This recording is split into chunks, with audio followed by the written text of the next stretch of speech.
This summer, I turned 16 and got my license. Kyle Lewis was pulled dead from the lake.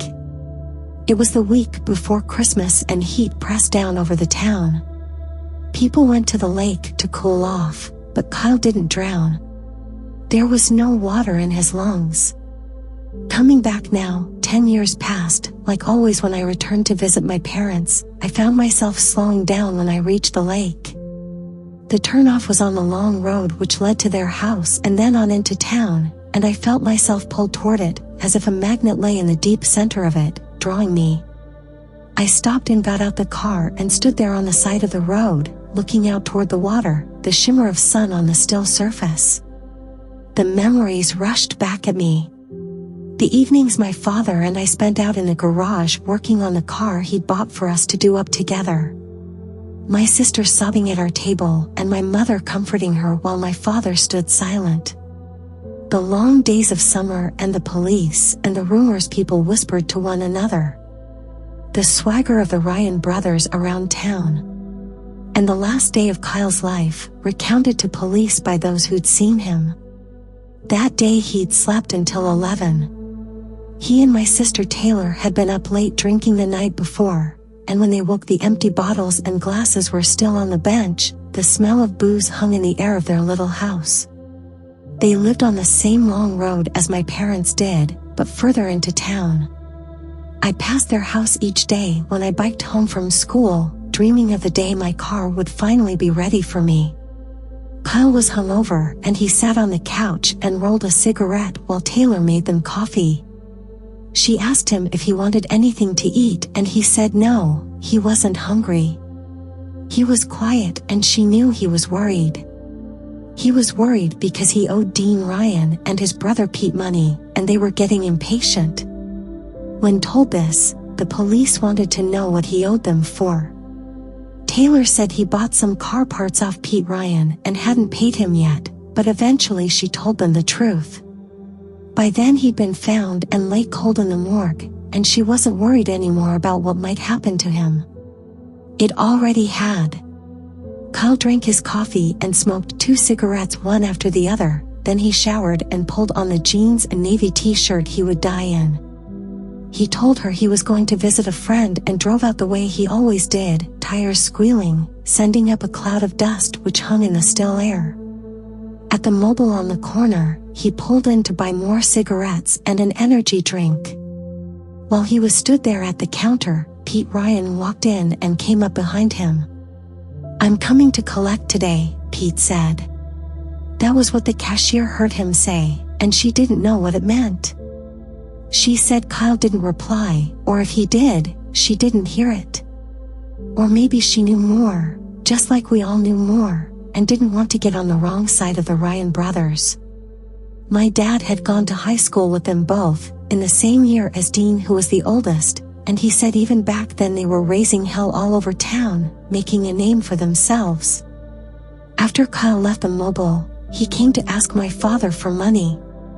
When he pulled in, Dad and I were out in the garage, tightening the brakes in the car. We'd spent the last 6 months working on it. Just like he'd promised it would be, now that I could drive it was almost ready. Kyle got out and my dad looked at him, something cold coming over his expression. He stood silent and waited. "Can we talk?" Kyle asked him. They headed inside to the kitchen. A minute later I followed and sidled up to the door, stood silent, hardly breathing. Dad was standing against the bench with his arms folded, Kyle in front of him with desperation sliding off him. "Please, I wouldn't ask you if I had anyone else to go to. I swear to God, I'll pay you back. I just owe Pete for this car I bought off him." My father cut him off with a hard laugh. "That piece of shit you're driving's not worth $500, let alone $5,000. You come here begging me for money, at least have the guts not to lie about why." A liar was one of the things my father despised most. Almost as much as he did a man who would hit a woman. My sister's boyfriend was both those things. "All right, but it's not what it sounds like," Kyle said, his tone thin and pleading. a way I'd never heard him speak to my sister. For her, he'd never crawled. I sold some pot for them, and I owe them money from it. It was only a one-time thing, I just got to get square with them. It was a version of the story I'd heard, which was that he'd been selling a long time for them. And he'd only skimmed a small amount, but they'd added interest. Dad stood up straight from the bench, and even though he was the same size as Kyle, he seemed to loom over him. "You want me to fix your mess now? What sort of man are you?" It was a question both asked and answered in his scathing tone. A liar. A coward. The worst kind. I knew exactly what sort of man my father was, what he expected me to be. A man who was strong, who didn't cry or complain, who took care of his family. Then my dad spoke again. "I know what kind of trouble you're in. I'll pay the Ryan brothers off for you, and you leave town, leave my daughter. That's the deal." Kyle made an odd noise, helpless and angry sounding. "You can't just tell me to leave town." The words weren't all the way out, and my father had him around the collar, slammed him back against the wall. "You think I give a shit if Dean Ryan finishes you off? You're in my house now, and if I ever see so much as a scratch on my daughter again, I'll break both your arms." Then he stepped back, folded his arms again, as if the moment had never happened. Everything felt still. The only sound was a fly buzzing against the window, loud and frantic. Kyle stayed slumped against the wall a second, eyeing my father, indecision in his clenching and loosening fists. Then without another word he turned and left. Saw me there in the hallway, and his eyes met mine, knowing I'd witnessed it, his moment of humiliation.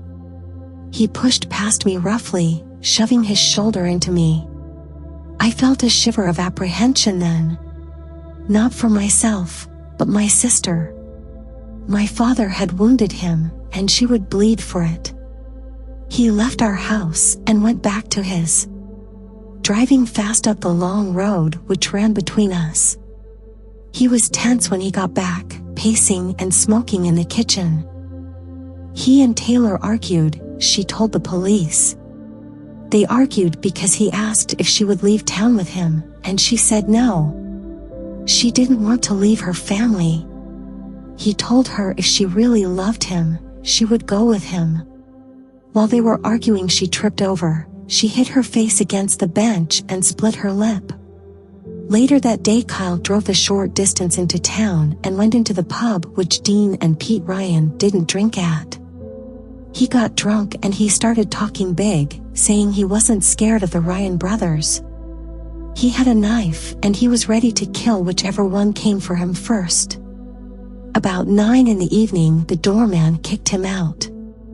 He was marched outside and told to walk it off and come back for his car in the morning. The doorman stood there and watched him leave. He was the last to see him before he was pulled bloated and broken-boned from the water, his unsteady walk as he headed down the road which led to his own house, and past that my parents' house, and if he kept going further still the lake.